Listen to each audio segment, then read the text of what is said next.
ಆತ್ಮೀಯ ಬಂಧುಗಳಿಗೆ ನಮಸ್ಕಾರ. ನಾವು ಇಂದು ಬಾಬೂಜಿ ಮಹಾರಾಜರ ಸತ್ಯೋದಯ ಎನ್ನುವ ಪುಸ್ತಕದ ಸಾಕ್ಷಾತ್ಕಾರ ಎನ್ನುವ ಅಧ್ಯಾಯದ ಕೆಲವು ವಿಷಯಗಳನ್ನು ತಿಳ್ಕೊಳ್ಳೋಣ. ಪ್ರತಿಯೊಬ್ಬನು ಆತ್ಮ, ಪರಮಾತ್ಮ ಮತ್ತು ಸೃಷ್ಟಿಯ ರಹಸ್ಯಗಳ ಬಗ್ಗೆ ಒಂದಿಲ್ಲೊಂದು ರೀತಿಯಲ್ಲಿ ಮಾತನಾಡುತ್ತಿರುವುದನ್ನು ನಾವು ಕೇಳುತ್ತೇವೆ. ಆದರೆ ಪರಮಾತ್ಮನ ಸಾಕ್ಷಾತ್ಕಾರ ಹೊಂದಿದವನನ್ನಾಗಲಿ ಆತನ ಬಗೆಗೆ ತಿಳಿದವನನ್ನಾಗಲಿ ಹುಡುಕ ಹೋದರೆ ಪ್ರಾಯಃ ಅವರಲ್ಲಿ ಒಬ್ಬನೂ ಸಿಗುವುದಿಲ್ಲ. ಬೇರೆ ಬೇರೆ ಧರ್ಮದ ಅನುಯಾಯಿಗಳಲ್ಲಿ ಸತತವಾಗಿ ಕಲಹ ಉಂಟಾಗಲು ಇದೇ ಕಾರಣ. ಅವರು ದೇವರ ವಿಷಯವಾಗಿ ಬಹಳ ಮಾತನಾಡುವರು, ಆದರೆ ಆಂತರ್ಯದಲ್ಲಿ ಕೇವಲ ನಾಸ್ತಿಕನಿಗಿಂತ ಯಾವ ರೀತಿಯಲ್ಲೂ ಉತ್ತಮರಾಗಿರುವುದಿಲ್ಲ.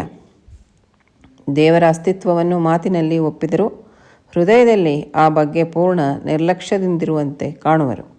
ಅವರು ದುಃಖದಲ್ಲೋ ವಿಪತ್ತಿನಲ್ಲೋ ಇದ್ದಾಗಷ್ಟೇ ಅವರಿಗೆ ಆತನ ಉಪಯೋಗ. ಇಂತಹ ಸಮಯಗಳಲ್ಲಿ ಆತನು ತಮ್ಮ ಕರೆಗೆ ಓಗೊಟ್ಟು ತಮ್ಮ ಕಷ್ಟಗಳನ್ನು ದೂರ ಮಾಡಬೇಕೆಂದು ಅಪೇಕ್ಷಿಸುವರು. ಮುಖ್ಯವಾಗಿ ತಮ್ಮ ಕೊರತೆಗಳ ಪೂರೈಕೆಗೆ ಇಷ್ಟಪೂರ್ತಿಗಾಗಿ ಆತನನ್ನು ಪ್ರಾರ್ಥಿಸುವರು. ವಾಸ್ತವವಾಗಿ ಇದು ನಿಜವಾದ ಪ್ರೇಮ ಭಕ್ತಿಗಳ ಭಾವನೆಯಿಂದ ಬಹುದೂರವಾಗಿದೆ. ಯಾವನು ಪ್ರಾಪಂಚಿಕ ಲಾಭಗಳಿಗಾಗಿ ಇಲ್ಲವೇ ಮತ್ತಾವುದಾದರೂ ಅನುಗ್ರಹಕ್ಕಾಗಿ ಆತನನ್ನು ಪ್ರೀತಿಸದೆ ಕೇವಲ ಪ್ರೀತಿಗಾಗಿ ಪ್ರೀತಿಸುವನೋ ಆತನೇ ನಿಜವಾದ ಭಕ್ತ. ಅವನು ಯಾವಾಗಲೂ ಆತನ ಸಂಕಲ್ಪಕ್ಕೆ ಸಂಪೂರ್ಣ ಶರಣು ಹೋಗುವನು.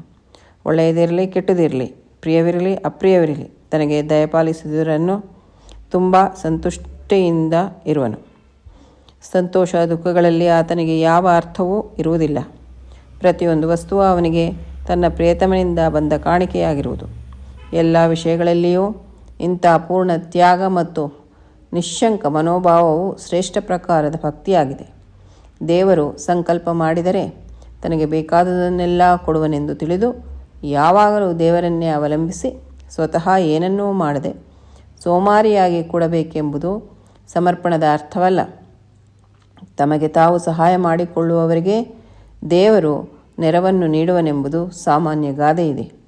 ಅದು ಅಕ್ಷರಶಃ ಸತ್ಯ. ಇಹಪರ ಪ್ರಪಂಚಕ್ಕೆ ಸಂಬಂಧಿಸಿದ ನಮ್ಮ ಹೊಣೆಗಳನ್ನು ನೆರವೇರಿಸಲು ನಾವು ದುಡಿಯದಿದ್ದರೆ ನಮ್ಮ ಪವಿತ್ರ ಕರ್ತವ್ಯವನ್ನು ಮರೆತಂತೆಯೇ. ನಾವು ಭಗವದಿಚ್ಛೆಗೆ ಅನುಗುಣವಾಗಿ ಕೆಲಸ ಮಾಡುವೆವೆಂಬುದು ಅದರ ಪರಿಣಾಮವೇನೇ ಆಗಲಿ. ಆದ್ದರಿಂದ ಸಂತುಷ್ಟರಾಗಬೇಕೆಂಬುದು ಇಷ್ಟೇ ಗಮನದಲ್ಲಿ ಇಡಬೇಕಾದ ಸಂಗತಿ. ಈ ಮಟ್ಟಕ್ಕೆ ನಾವು ಬಂದಾಗ ನಮ್ಮನ್ನು ಆ ಪರಮ ಗುರುವಿನ ನಿಜವಾದ ಭಕ್ತರೆಂದು ಹಾಗೂ ನಾವು ಸತ್ಯದೆಡೆಗೆ ಕೊಂಡೊಯ್ಯುವ ಸರಿಯಾದ ಮಾರ್ಗದಲ್ಲಿರುವೆವೆಂದು ತಿಳಿಯಲಡ್ಡಿ ಇಲ್ಲ. ಸತ್ಯವು ಭೌತಿಕ ಜ್ಞಾನೇಂದ್ರಿಯಗಳಿಗೆ ಗೋಚರವಾಗುವ ವಸ್ತುವಲ್ಲ. ಅದನ್ನು ಕೇವಲ ಹೃದಯಾಂತರಾಳದಲ್ಲಿ ಮಾತ್ರ ಅನುಭವಿಸಬಹುದು. ಆದುದರಿಂದ ನಾವು ನಮ್ಮ ಜೀವನದ ಸಮಸ್ಯೆಯನ್ನು ಬಿಡಿಸಬೇಕಾದರೆ ಅದರ ಆಳಕ್ಕೆ ಇಳಿಯಬೇಕು. ಇಲ್ಲಿ ಬಾಬೂಜಿ ಮಹಾರಾಜರು ಸಾಕ್ಷಾತ್ಕಾರದ ಬಗ್ಗೆ ನಮ್ಮ ಹತ್ರ ಹೇಳ್ತಾ ಇದ್ದಾರೆ. ಪ್ರತಿಯೊಬ್ಬನು ಆತ್ಮ, ಪರಮಾತ್ಮ ಮತ್ತು ಸೃಷ್ಟಿಯ ರಹಸ್ಯಗಳ ಬಗ್ಗೆ ಒಂದಿಲ್ಲೊಂದು ರೀತಿಯೊಳಗೆ ಮಾತಾಡ್ತಾ ಇರ್ತಾನೆ. ಅದನ್ನು ನಾವು ಕೇಳ್ತಾ ಇರ್ತೇವೆ. ಆದರೆ ಪರಮಾತ್ಮನ ಸಾಕ್ಷಾತ್ಕಾರ ಹೊಂದಿದವನನ್ನಾಗಲಿ ಆತನ ಬಗ್ಗೆ ತಿಳಿದವನಾಗಲಿ ಹುಡುಕ್ಲಿಕ್ಕೆ ನಾವು ಹೋದರೆ ಪ್ರಾಯಶಃ ಅವರೊಳಗೆ ಒಬ್ಬರೂ ಸಿಗಲಿಕ್ಕಿಲ್ಲ ಅಂತ ಹೇಳ್ತಾರೆ. ಬೇರೆ ಬೇರೆ ಧರ್ಮದ ಒಂದು ಅನುಯಾಯಿಗಳೊಳಗೆ ಸತತವಾಗಿ ಜಗಳಗಳು, ಕಲಹಗಳು ಉಂಟಾಗಲಿಕ್ಕೆ ಇದೇ ಕಾರಣ. ಅವರು ದೇವರ ವಿಷಯವಾಗಿ ಭಾಳ ಮಾತಾಡ್ತಾರೆ, ಆದರೆ ಅವ್ರ ಒಳಗಡೆಗೆ ಆಂತರ್ಯದೊಳಗೆ ಕೇವಲ ನಾಸ್ತಿಕನಿಗಿಂತಲೂ ಯಾವ ರೀತಿಯೊಳಗೂ ಉತ್ತಮವಾಗಿರುವಂಥ ಸ್ಥಿತಿ ಇರೋದಿಲ್ಲ. ದೇವರ ಅಸ್ತಿತ್ವವನ್ನು ಮಾತಿನೊಳಗೆ ಒಪ್ತಾರವರಾಗಲಿ ಹೃದಯದೊಳಗೆ ಆ ಬಗ್ಗೆ ಪೂರ್ಣ ನಿರ್ಲಕ್ಷ್ಯದಿಂದ ಇರ್ತಾರೆ ಅಂಥೇಳಿ ಕಾಣ್ತದೆ ಅಂತ ಹೇಳ್ತಾರೆ ಬಾಬೂಜಿಯವರು.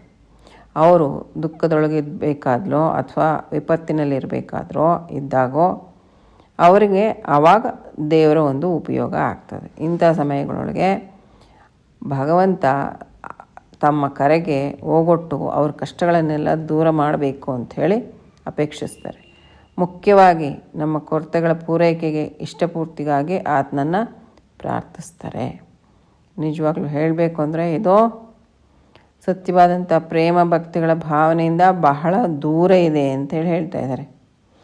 ಯಾರು ಪ್ರಾಪಂಚಿಕ ಲಾಭಗಳಿಗಾಗಿ ಇಲ್ಲವೇ ಮತ್ತಾವುದಾದರೂ ಅನುಗ್ರಹಕ್ಕಾಗಿ ಆತನನ್ನು ಪ್ರೀತಿಸದೆ ಕೇವಲ ಪ್ರೀತಿಗಾಗಿ ಪ್ರೀತಿಸುವನೋ ಆತನೇ ನಿಜವಾದ ಭಕ್ತ. ಇದನ್ನು ನೋಡಿ ನಾವು ಅಂಡರ್ಲೈನ್ ಮಾಡ್ಕೋಬೇಕು. ಇದು ಸುವರ್ಣಾಕ್ಷರಗಳಲ್ಲಿ ಬರೆಯುವಂಥ ವಿಷಯ ಅಂತ ನಂಗೆ ಅನ್ನಿಸ್ತದೆ. ಯಾಕೆಂದರೆ ಬಹಳಷ್ಟು ಜನ ಭಕ್ತಿ ಮಾಡ್ತಾಯಿದ್ದೀನಿ, ನಾನು ಬಹಳ ಭಕ್ತ ಇದ್ದೀನಿ ಅಂತ ಹೇಳ್ಕೊಂಡು ಓಡಾಡ್ತಾ ಇರ್ತಾರೆ. ಯಾರು ನಿಜವಾದಂತಹ ಭಕ್ತ ಅಂತ ಅನ್ನೋದಕ್ಕೆ ಬಾಬೂಜಿಯವರಿಲ್ಲಿ ನಮಗೆ ವಿವರಣೆ ಎಷ್ಟು ಸ್ಪಷ್ಟವಾಗಿ ನೀಡಿದ್ದಾರೆ ಅಂತ. ಪ್ರಾಪಂಚಿಕ ಲಾಭಗಳಿಗಾಗಿ ಇಲ್ಲವೇ ಮತ್ಯಾವುದಾದ್ರೂ ಆಗಲಿ ಅನುಗ್ರಹಕ್ಕಾಗಲಿ ಆತನನ್ನು ಪ್ರೀತಿಸದೆ ಕೇವಲ ಪ್ರೀತಿಗಾಗಿ ಪ್ರೀತಿಸ್ತಾರಲ್ಲ, ಅಂಥವರೇ ನಿಜವಾದಂತಹ ಭಕ್ತರು ಅಂತ. ಈಗ ನಮ್ಮನ್ನು ನಾವು ಎಲ್ಲರೂ ಅಳ್ಕೊಂಬಿಡ್ಬೇಕು. ಇದು ಒಂದು ಮಾಪನ ಕೋಲು ಇದ್ದ ಹಾಗೆ.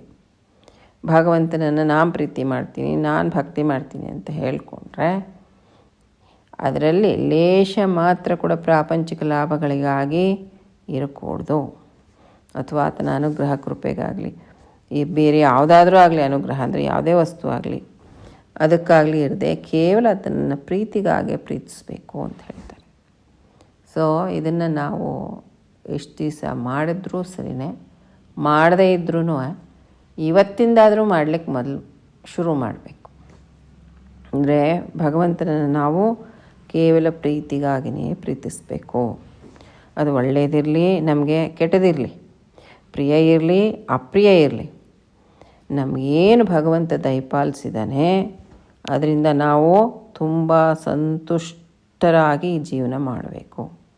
ಸಂತೋಷ ದುಃಖಗಳಿಗೆ ಯಾವ ಒಂದು ಅರ್ಥ ಇರೋದಿಲ್ಲ ಅಂಥ ವ್ಯಕ್ತಿಗೆ, ಯಾರು ನಿಜವಾದಂತಹ ಭಕ್ತಿ ಮಾಡ್ತಾಯಿದ್ದಾರೋ. ಪ್ರತಿಯೊಂದು ವಸ್ತು ಅವನಿಗೆ ತನ್ನ ಒಂದು ಪ್ರಿಯತಮನಿಂದ ಬಂದಿರುವಂಥ ಕಾಣಿಕೆ ಅಂತ ಅನ್ನಿಸ್ತದೆ ಅವರಿಗೆ.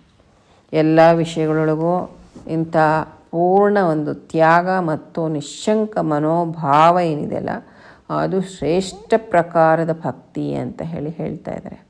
ನೋಡಿ, ಭಕ್ತಿಯಲ್ಲಿ ಶ್ರೇಷ್ಠವಾಗಿರುವಂಥದ್ದು ಏನು ಅಂದರೆ ಸಂತೋಷ ಆಗಲಿ, ದುಃಖ ಆಗಲಿ, ಕಷ್ಟ ಆಗಲಿ, ಸುಖ ಆಗಲಿ, ಯಾವುದೇ ಆಗಲಿ, ಏನೇ ಬರಲಿ ಅದೆಲ್ಲನೂ ಆ ಭಗವಂತನ ಪ್ರಸಾದ, ಆತನಿಂದನೇ ಬಂದಿರುವಂಥ ಕಾಣಿಕೆ ಅಂತ ಯಾವಾಗ ತಿಳ್ಕೊಂಡು ಸಂಪೂರ್ಣ ಒಂದು ತ್ಯಾಗಮಯವಾದಂತಹ ನಿಶ್ಶಂಕ ಮನೋಭಾವ ಏನಿರ್ತದಲ್ಲ, ಅದು ಶ್ರೇಷ್ಠ ಪ್ರಕಾರದ ಭಕ್ತಿ ಅಂತ. ಇದನ್ನು ನಾವೆಲ್ಲ ಅಳವಡಿಸ್ಕೋಬೇಕಾಗಿರುವಂಥದ್ದು.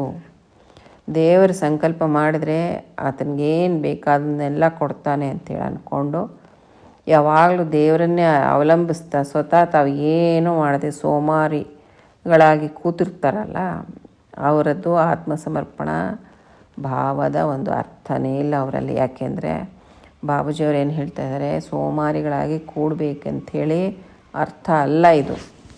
ಆತ್ಮಸಮರ್ಪಣೆ ಮಾಡ್ಕೊಂಡ್ಬಿಟ್ಟಿವಿ, ಎಲ್ಲ ತಂಗೆ ಮಾಡೀವಿ, ಇನ್ನೇನು ಮಾಡಬೇಕು, ನಾವೇನು ಮಾಡೋದಿಲ್ಲ, ಎಲ್ಲ ಬಾಬೂಜಿನೇ ಮಾಡ್ತಾರೆ. ಆ ರೀತಿ ಇರ್ಕೊಡ್ದು. ಯಾಕೆಂದರೆ ಯಾರು ತಮಗೆ ತಾವು ಸಹಾಯ ಮಾಡಿಕೊಳ್ತಾರೋ ಅಂಥವ್ರಿಗೆ ದೇವರ ಒಂದು ನೆರವು ಏನಿದೆಯಲ್ಲ ಅದು ಸಿಕ್ಕೇ ಸಿಕ್ಕತ್ತೆ. ಅಂದರೆ ದೇವರ ಸಹಾಯ ಮಾಡೇ ಮಾಡ್ತಾನೆ ಅನ್ನೋದು ಸಾಮಾನ್ಯವಾದಂತಹ ಗಾದೆ.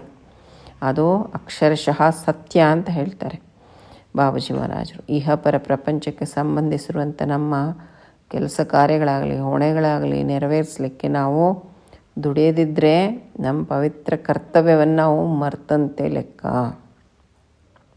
ನಾವು ಭಗವದಿಚ್ಛೆಗೆ ಅನುಗುಣವಾಗಿ ಕೆಲಸ ಮಾಡ್ತಾ ಇದ್ದೀವಿ ಅನ್ನೋದು, ಅದರ ಪರಿಣಾಮವೇನೇ ಆಗಿರಲಿ ಅದರಿಂದ ಸಂತುಷ್ಟರಾಗಬೇಕೆಂಬುದು ಆಗಲಿ ಇಷ್ಟೇ ಗಮನದಲ್ಲಿ ಇಡಬೇಕಾಗಿರುವಂಥ ವಿಷಯ. ಅಂದರೆ ನಾವು ಕೆಲಸ ಮಾತ್ರ ಮಾಡಬೇಕು, ಭಗವಂತನ ಇಚ್ಛೆ ಇದು, ನಾನು ಈ ಕೆಲಸ ಮಾಡಬೇಕು ಅಂಥೇಳಿ. ಅದರ ಪರಿಣಾಮ ಏನೇ ಆಗವಲ್ತಕ್ಕೆ ಅದರಿಂದ ನಾವು ಸಂತುಷ್ಟರಾಗಿರಬೇಕು ಅಂಥೇಳಿ ಬಾಬೂಜಿ ಮಹಾರಾಜರು ಹೇಳ್ತಿದ್ದಾರೆ. ಈ ಮಟ್ಟಕ್ಕೆ ನಾವು ಯಾವಾಗ ಬರ್ತೀವೋ ನಮ್ಮನ್ನು ಆ ಪರಮ ಗುರುವಿನ ನಿಜವಾದ ಭಕ್ತರಂಥೇಳಿ ಹಾಗೂ ನಾವು ಸತ್ಯದ ಕಡೆಗೆ ಕೊಂಡೊಯ್ಯುವ ಒಂದು ಸರಿಯಾದ ಮಾರ್ಗದಲ್ಲಿ ಇದ್ದೇವೆ ಅಂಥೇಳಿ ತಿಳ್ಕೋಬಹುದು. ಅದನ್ನು ಕೇವಲ ಹೃದಯಾಂತರಾಳದೊಳಗೆ ಮಾತ್ರ ಅನುಭವಿಸಬಹುದು. ಹೊರಗೆ ಹೇಳೋದಲ್ಲ, ಒಳಗಡೆ ಇರಬೇಕು ಅದು. ಅದರಿಂದ ನಾವು ನಮ್ಮ ಜೀವನದ ಸಮಸ್ಯೆಯನ್ನು ಬಿಡಿಸ್ಬೇಕಾದ್ರೆ ಅದರ ಒಂದು ಆಳಕ್ಕೆ ನಾವು ಇಳಿಬೇಕಾಗಿದೆ ಅಂಥೇಳಿ ಬಾಬೂಜಿ ಮಹಾರಾಜರು ಹೇಳ್ತಾ ಇದ್ದಾರೆ. ಭಗವಂತನ ಭೌತಿಕ ಅಭಿವ್ಯಕ್ತಿ ಎಂದು ನಾವೆಲ್ಲರೂ ತಿಳಿದಿರುವ ಈ ವಿಶಾಲ ವಿಶ್ವದ ಕಲ್ಪನೆಯು ನಮ್ಮ ಮನಸ್ಸಿನಲ್ಲಿದೆ. ಸಾಮಾನ್ಯವಾಗಿ ನಾವು ಶಾಶ್ವತವಾದ ಪರತತ್ವದೊಂದಿಗೆ ಅದರ ಭೇದವನ್ನು ತೋರಿಸಲು ಅದನ್ನು ಮಾಯೆ ಎಂದು ತಿಳಿಯುವೆವು. ಜನರು ಮಾಯೆಯ ವ್ಯಾಖ್ಯೆಯನ್ನು ಕೊಡಲು ಹಲವಾರು ವಿಧಗಳಲ್ಲಿ ಯತ್ನಿಸಿದ್ದಾರೆ. ಇದಕ್ಕೆ ಸಮಂಜಸವಾದ ಆಧಾರಗಳಿಲ್ಲದಿಲ್ಲ. ವಸ್ತುತಃ ಅದು ವಿವಿಧ ನಾಮರೂಪಾತ್ಮಕವಾದ ಸೃಷ್ಟಿಯನ್ನು ರಚಿಸಿ ಅದರ ವ್ಯಾಪಾರವನ್ನು ನಿಯಂತ್ರಣಗೊಳಿಸುವ ಭಗವತ್ ಶಕ್ತಿಯಾಗಿದೆ. ನಾವು ಯಾವಾಗಲೂ ಈ ಮಹಾಶಕ್ತಿಯಿಂದ ಆವರಿಸಲ್ಪಟ್ಟಿದ್ದು ಅದರ ಪರಿಣಾಮವು ನಮ್ಮ ಕರ್ಮಗಳ ಎಲ್ಲ ಹಂತಗಳಲ್ಲಿಯೂ ಗೋಚರವಾಗುವುದು. ನಾವು ಮಾಯೆಯ ಮೆರುಗಿನ ಸುಳಿಯಲ್ಲಿ ಸುತ್ತಾಡುತ್ತಿದ್ದು ಹಲವು ಸಲ ಎದುರಿಗಿದ್ದ ಒಂದಿಲ್ಲೊಂದು ಪದಾರ್ಥಕ್ಕೆ ಅದನ್ನೇ ಸತ್ಯವೆಂದು ತಿಳಿದು ಅಂಟುಕೊಳ್ಳುವೆವು. ನಮ್ಮ ಇಂದ್ರಿಯಗಳು ಹಾಗೂ ಭಾವೋದ್ವೇಗಗಳು ಅದಕ್ಕೊಂದು ಹೊಸ ಬಣ್ಣವನ್ನು ಕೊಟ್ಟು ತದನುಸಾರವಾಗಿ ನಮ್ಮ ಕರ್ಮಗಳನ್ನು ರೂಪಿಸುವವು. ನಾವು ಮೂಲದಲ್ಲಿರುವ ಶಾಶ್ವತ ಸತ್ಯದ ಕಡೆಗೆ ನಮ್ಮ ದೃಷ್ಟಿಯನ್ನು ಹೊರಳಿಸುವವರೆಗೆ ಮಾಯೆಯ ಬಲೆಯಲ್ಲಿ ಬಿಡುಗಡೆಯ ಯಾವ ಆಶೆಯೂ ಇಲ್ಲದೆ ಸಿಲುಕಿಕೊಳ್ಳುವೆವು. ಮಾಯೆಯ ನೇರವಾದ ಪರಿಣಾಮವಾಗಿರುವ ಭೌತಿಕಾಭಿವ್ಯಕ್ತಿಯ ಈ ವಿಶಾಲ ವಲಯವು ಅಪರಿಮಿತವಾಗಿದೆ. ಅದರಲ್ಲಿ ನಾವು ಗಾಳಿಯ ಅಂಚಿನಂತೆ ಯಾವಾಗಲೂ ಅಚ್ಚಿನಿಂದ ದೂರದಲ್ಲಿಯೇ ಇರುತ್ತಾ ಬಿಡುವಿಲ್ಲದ ಗತಿಯಿಂದ ಸುತ್ತುತ್ತೇವೆ. ಪ್ರತಿಯೊಂದು ವರ್ತುಲಕ್ಕೂ ಕೇಂದ್ರವಿರಲೇಬೇಕಾದಂತೆ ಈ ಸೃಷ್ಟಿಯ ವಿಶಾಲವಾದ ವರ್ತುಲಕ್ಕೂ ಒಂದು ಕೇಂದ್ರ ಅಥವಾ ಆಧಾರವಿರಲೇಬೇಕು. ಅದನ್ನು ನಾವು ಕಂಡುಹಿಡಿಯಲು ಸಮರ್ಥರಾದರೆ ಪ್ರಾಯಶಃ ನಮ್ಮ ಸಮಸ್ಯೆಯ ಪರಿಹಾರದ ಸುಳುವು ಸಿಕ್ಕಬಹುದು. ಇಡೀ ಗಣಿತಶಾಸ್ತ್ರವು ಒಂದು ಚಿಕ್ಕ ಆಧಾರವಾದ ಶೂನ್ಯದ ಮೇಲೆ ನಿಂತಿದೆ. ಈ ಅಪರಿಮಿತ ವಿಶ್ವವು ಯಾವುದರ ಮೇಲೆ ನಿಂತಿದೆಯೋ, ಎಲ್ಲಿಂದ ಅಸ್ತಿತ್ವದ ಎಲ್ಲ ಹಂತಗಳು ಆರಂಭವಾಗಿರುವವೋ ಆ ಸೂಕ್ಷ್ಮ ಆಧಾರ ಅಥವಾ ಮೂಲವನ್ನು ನಾವೀಗ ಕಂಡುಹಿಡಿಯಬೇಕು. ಸೂಕ್ಷ್ಮವಾಗಿ ನಿರೀಕ್ಷಿಸಿದ್ದಾದರೆ ವರ್ತುಲದ ಕೇಂದ್ರವು ಕೂಡ ಒಂದು ಚಿಕ್ಕದಾದ ಇಲ್ಲವೇ ಸೂಕ್ಷ್ಮವಾದ ವರ್ತುಲವೇ ಆಗಿರುವುದು. ಆದ್ದರಿಂದ ಅದಕ್ಕೂ ಇನ್ನೊಂದು ಸೂಕ್ಷ್ಮ ಕೇಂದ್ರವಿರಲೇಬೇಕು. ಇದೇ ಕ್ರಮವು ಅನಂತದವರೆಗೂ ಸಾಗುವುದು.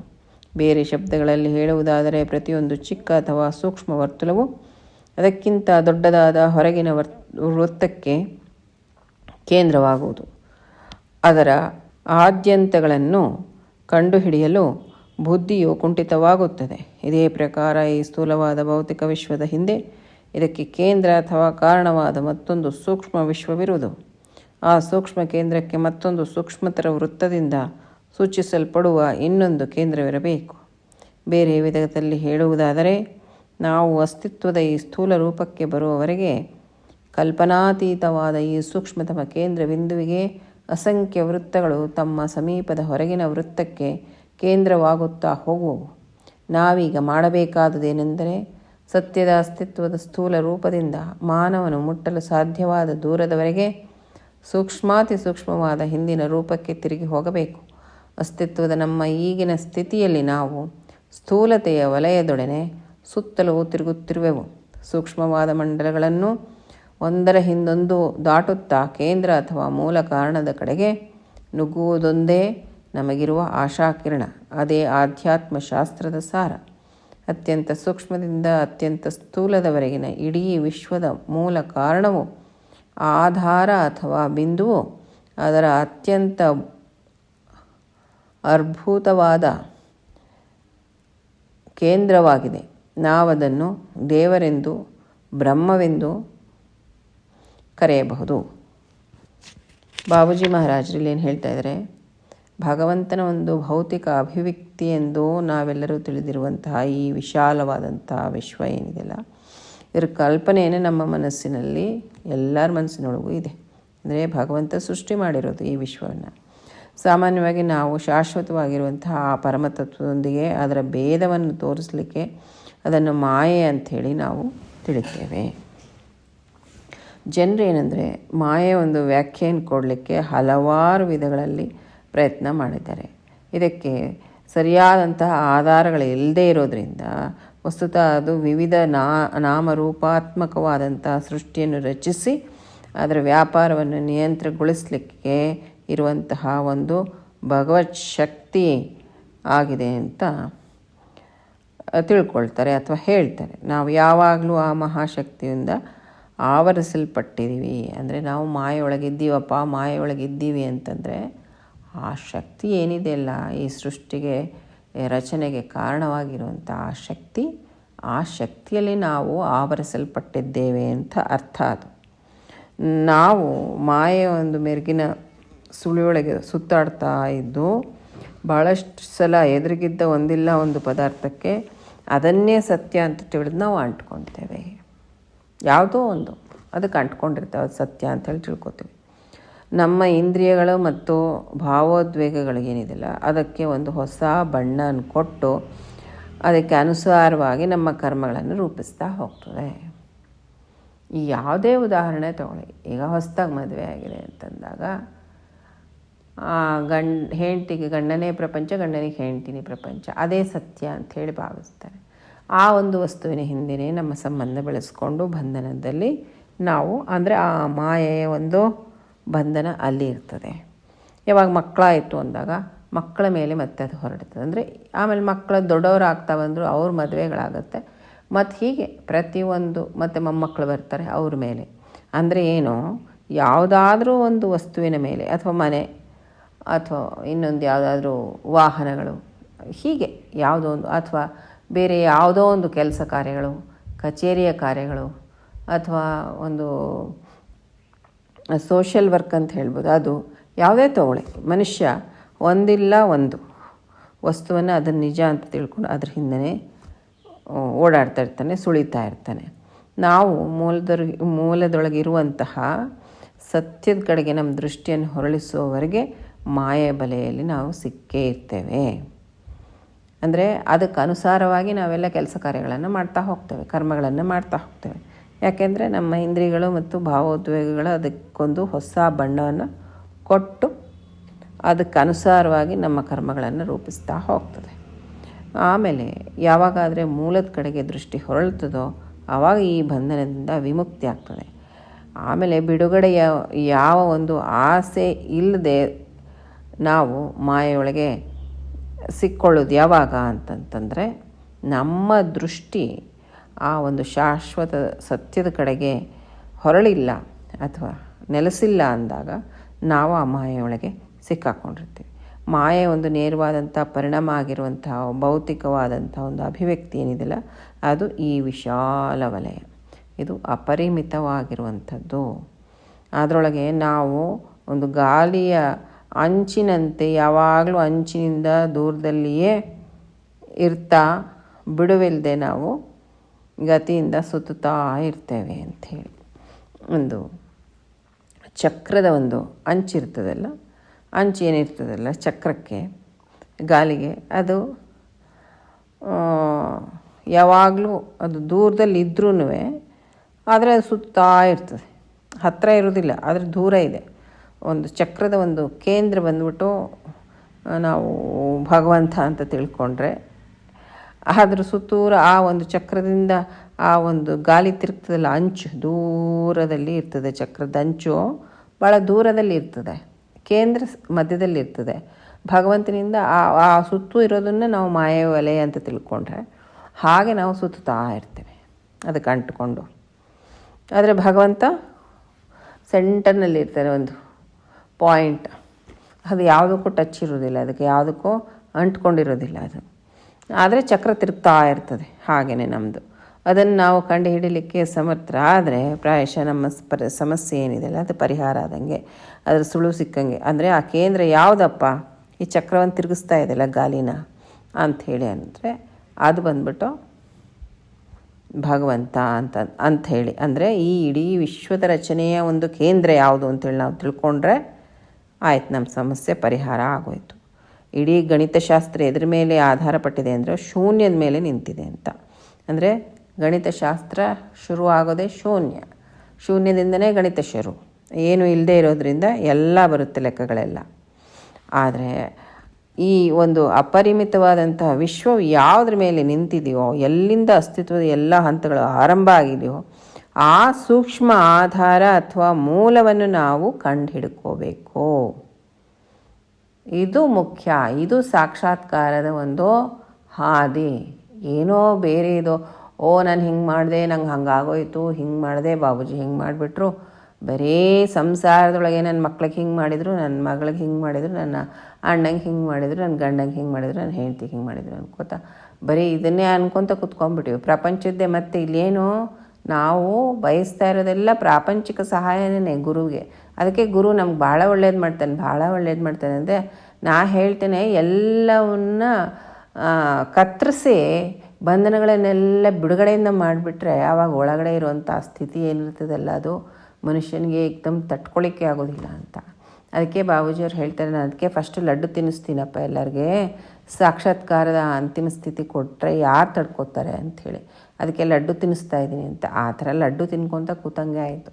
ಅದಕ್ಕೆ ಸಾಕ್ಷಾತ್ಕಾರ ಪಡ್ಕೋಬೇಕು ಅಂತಂತಂದರೆ ನೋಡಿ ಬಾಬೂಜಿಯವ್ರು ಏನು ಹೇಳ್ತಾ ಇದ್ದಾರೆ, ಆ ಮೂಲದ ಏನಿದೆ ಅಂತ ಅನ್ನೋದನ್ನು ನಾವು ತಿಳ್ಕೊಂಬೋ ಪ್ರಯತ್ನ ಮಾಡಬೇಕು. ಎಲ್ಲಿಂದ ಬಂದಿದ್ದೀನಪ್ಪ ನಾನು, ಏನು ಇಡೀ ಸೃಷ್ಟಿಯ ಒಂದು ರಚನೆ ಮೂಲ ಏನು, ಈ ಕಡೆ ವಿಚಾರ ಹೋಗಬೇಕು.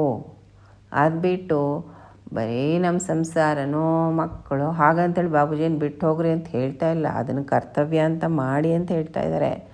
ಆದರೆ ಭಗವಂತನನ್ನು ಪಡ್ಕೋಬೇಕು ಅಂತಂದರೆ ಇದು ಸಾಕ್ಷಾತ್ಕಾರದ ಹಾದಿಯಲ್ಲಿ ನಡೀತಾ ಇದ್ದೀವಿ ಅಂದರೆ ಇದು ಬೇಕು, ಈ ವಿಚಾರ ಬೇಕು ನಮಗೆ ಅಂತ ಹೇಳ್ತಾ ಇದ್ದಾರೆ.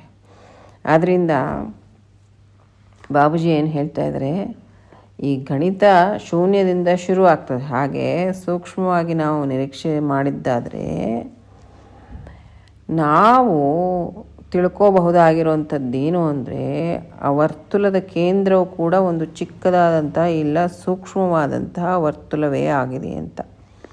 ಯಾವುದಾದ್ರೂ ಒಂದು ವರ್ತುಲ ಅಂತಂದರೆ ಒಂದು ಸರ್ಕಲ್ ಹಾಕಿದ್ದೀವಿ, ಅದರ ಸೆಂಟರ್ ಒಂದು ಮಾರ್ಕ್ ಮಾಡಿದ್ದೀವಿ ಅಂತ ಇಟ್ಕೊಳ್ಳಿ, ಸೆಂಟರ್ ಪಾಯಿಂಟ್ ಒಂದಿದೆ ಅಂತ ಇಟ್ಕೊಳ್ಳಿ. ಅದು ಸೆಂಟರ್ ಪಾಯಿಂಟಿಂದ ಸರ್ಕಲ್ ಬಂದಿದೆ, ಸೊ ಅದನ್ನು ಸೆಂಟರ್ ಅಂತ ಹೇಳ್ತೇವೆ ನಾವು. ಹಾಗೆ ಆ ಸೆಂಟರ್ನ ನೀವು ಇನ್ನೂ ಬೂತ್ ಕನ್ನಡಿಯಲ್ಲಿ ಇಟ್ಟು ನೋಡಿ, ಆವಾಗ ದೊಡ್ಡದಾಗಿ ಕಾಣುತ್ತೆ. ಮತ್ತೆ ಅದರಲ್ಲಿ ಒಂದು ಕೇಂದ್ರ ಕಾಣಿಸ್ತದೆ ನಿಮಗೆ ಒಳಗಡೆಗೆ.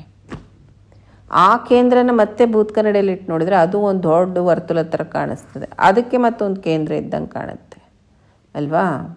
ಅಂದರೆ ಅಷ್ಟು ಸೂಕ್ಷ್ಮವಾಗಿ ನಾವು ಹೋಗಬೇಕು ಒಳಗೆ.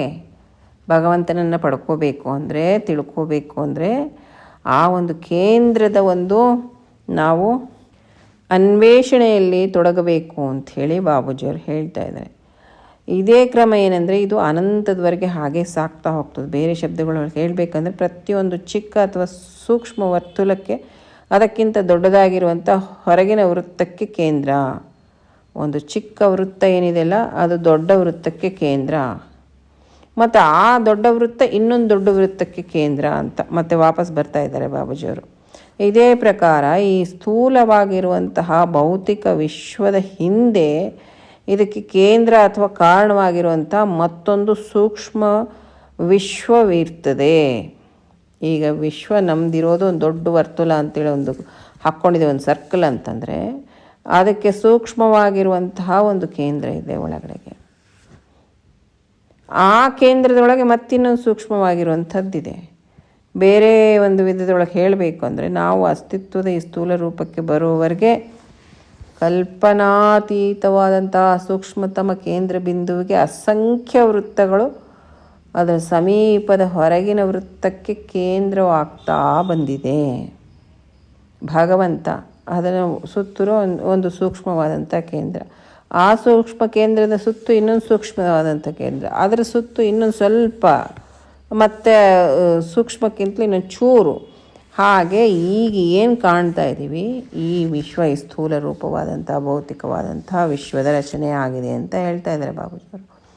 ನಾವೀಗ ಏನು ಮಾಡಬೇಕಪ್ಪ ಅಂತಂತಂದರೆ, ಸದ್ಯದ ಒಂದು ಅಸ್ತಿತ್ವದ ಸ್ಥೂಲ ರೂಪದಿಂದ ಮಾನವನ ಮುಟ್ಟಬೇಕಾಗಿರೋ ಸಾಧ್ಯವಾಗಿರುವಂಥ ದೂರದವರೆಗೂ ಸೂಕ್ಷ್ಮಾತಿ ಸೂಕ್ಷ್ಮವಾದ ಹಿಂದಿನ ರೂಪಕ್ಕೆ ನಾವು ತಿರುಗಿ ಹೋಗಬೇಕು. ಅಂದರೆ ಈಗೇನು ನಾವಿದ್ದೀವಿ ಇದು ನಮ್ಮ ಸ್ಥೂಲವಾದಂಥ ಭೌತಿಕ ರೂಪ, ನಮ್ಮ ಸೂಕ್ಷ್ಮವಾದಂತಹ ರೂಪ ಏನಿದೆ ಅಲ್ಲ ಕೇಂದ್ರಕ್ಕೆ ಅತಿ ಹತ್ತಿರವಾದಂಥದ್ದು, ಅದಕ್ಕೆ ನಾವು ಹೋಗಿ ತಲುಪಬೇಕು. ಅಸ್ತಿತ್ವದ ನಮ್ಮ ಈಗಿನ ಸ್ಥಿತಿಯೊಳಗೆ ನಾವು ಸ್ಥೂಲತೆಯ ಒಂದು ವಲಯದೊಡನೆ ಸುತ್ತಲೂ ತಿರುಗ್ತಾ ಇದ್ದೀವಿ. ಸೂಕ್ಷ್ಮವಾಗಿರುವಂಥ ಮಂಡಲಗಳನ್ನು ಒಂದರ ಹಿಂದೊಂದು ದಾಟ್ತಾ ಕೇಂದ್ರ ಅಥವಾ ಮೂಲ ಕಾರಣದ ಕಡೆಗೆ ನುಗ್ಗೋದೊಂದೇ ನಮಗಿರುವಂಥ ಆಶಾಕಿರಣ. ಅದೇ ಆಧ್ಯಾತ್ಮ ಶಾಸ್ತ್ರದ ಒಂದು ಸಾರ. ಅತ್ಯಂತ ಸೂಕ್ಷ್ಮದಿಂದ ಅತ್ಯಂತ ಸ್ಥೂಲದವರೆಗಿನ ಇಡೀ ವಿಶ್ವದ ಮೂಲ ಕಾರಣವು ಆಧಾರ ಅಥವಾ ಬಿಂದುವು ಅದರ ಅತ್ಯಂತ ಭೂತವಾದ ಕೇಂದ್ರವಾಗಿದೆ. ಅಂದರೆ ಈ ಒಂದು ಸ್ಥೂಲವಾಗಿರುವಂಥ ಈ ವಿಶ್ವದ ಒಂದು ಏನಿದೆಯಲ್ಲ ಅದಕ್ಕೆ ಕೇಂದ್ರ ಏನಿದೆಯಲ್ಲ ಸೂಕ್ಷ್ಮ ಆಗಿ ಮತ್ತೆ ಸೂಕ್ಷ್ಮ ಆಗಿ ಅದು ಅಂತರ್ಭೂತ ಒಳಗಡೆ ಇರುವಂತಹದ್ದು ಅಂಥ ಒಂದು ಕೇಂದ್ರ ಆಗಿದೆ ಅಂಥೇಳಿ ಅದನ್ನು ನಾವು ದೇವರಂತನೋ ಬ್ರಹ್ಮ ಅಂತನೋ ಕರೆಯಬಹುದು ಅಂಥೇಳಿ ಬಾಬೂಜಿ ಮಹಾರಾಜರು ನಮಗೆ ಇವತ್ತು ಹೇಳಿಕೊಟ್ಟೆ. ಕಾರಣ ಮಿತ್ರರೇ, ಇಲ್ಲಿಗೆ ಈ ಸತ್ಸಂಗವನ್ನು ಮುಗಿಸೋಣ. ಮತ್ತಷ್ಟು ವಿಷಯಗಳನ್ನು ಬರೋ ಸತ್ಸಂಗದಲ್ಲಿ ತಿಳ್ಕೊಳ್ಳೋಣ. ಅಲ್ಲಿವರೆಗೂ ನಮಸ್ಕಾರ.